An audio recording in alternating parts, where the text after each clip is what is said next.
Salatullah, salamullah,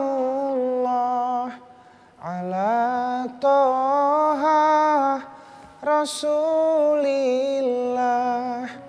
Salatullah, salamullah, ala yasin habibillah.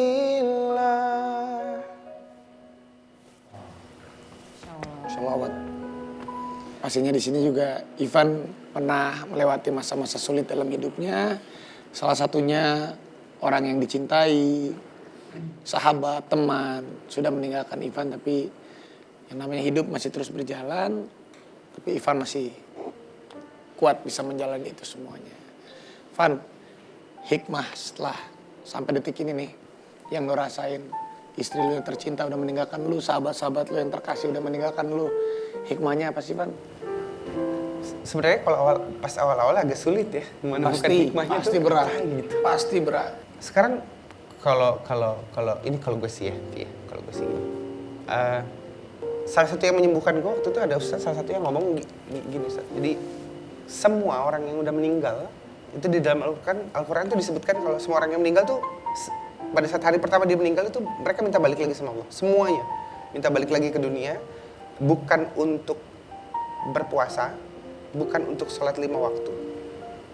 Mereka cuma pengen minta satu hal sama Allah. Mereka pengen balik lagi ke dunia, minta beramal. Nah, somehow gue ngerasa karena gue udah kehilangan orang, hampir semua orang yang gue cintai gitu, orang-orang yang penting. Dalam satu waktu? Dalam satu waktu, Kang. Iya. Jadi waktu itu gue ngerasa gini, sebenarnya hampir nggak ada hikmah dan hampir nggak ada tujuan hidup. Saat itu? Kecuali beramal. Itu mungkin hikmahnya. Jadi kayak sekarang kayak, ya gue tau lah kapasitas gue gitu. Yeah. Bukan orang yang berpengaruh seberapa banyak gitu. Cuman gue pengen, masih dikasih hidup, gue pengen apa yang bisa gue lakuin buat orang gitu. Karena ketika Allah memutuskan, terjadilah. Sedang apapun, tidak perlu nunggu tua, tidak perlu menunggu sakit. Benar. Orang lagi happy, orang lagi manggung, lagi bersama keluarga, cep. Makanya waspada ya. Iya.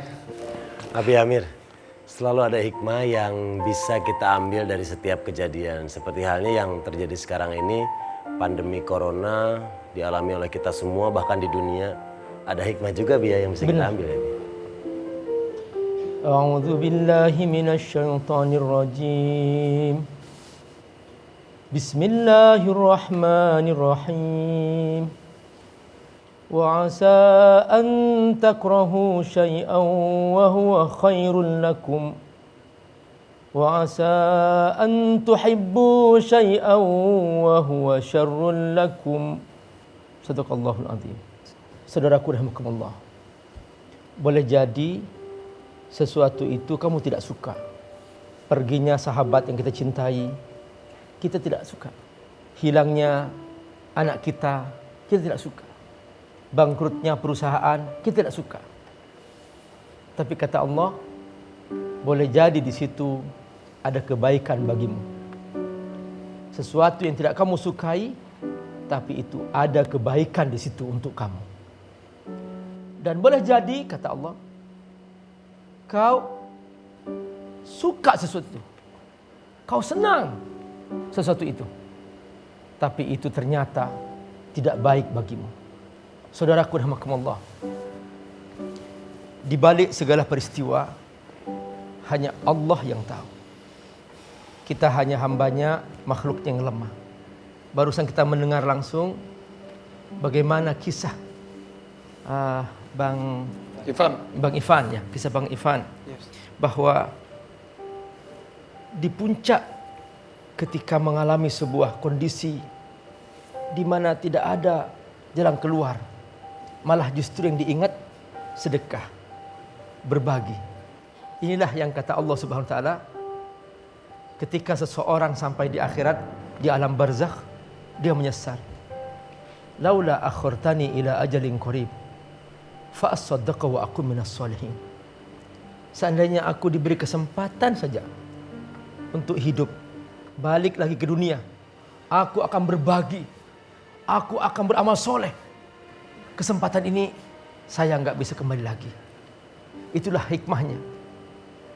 Sekarang Bang Ivan diberi oleh Allah kesempatan itu. Betapa ini mahal sekali. Dan dahsyat sekali, luar biasa.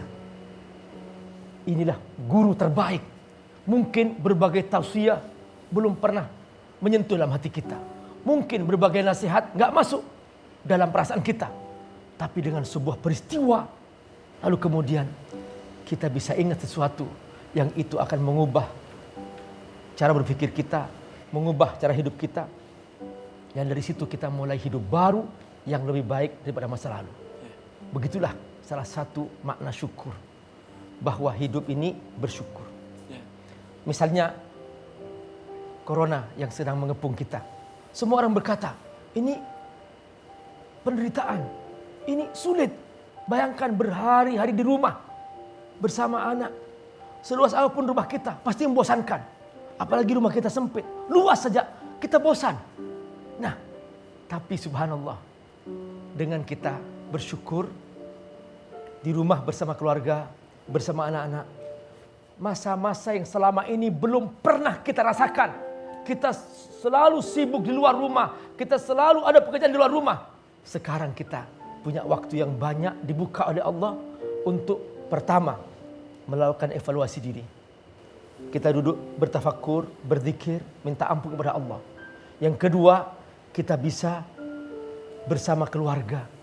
Betapa wajah-wajah anak kita yang bening, yang tidak punya dosa, ternyata selama ini butuh pelukan kita, butuh banyak waktu bersama kita.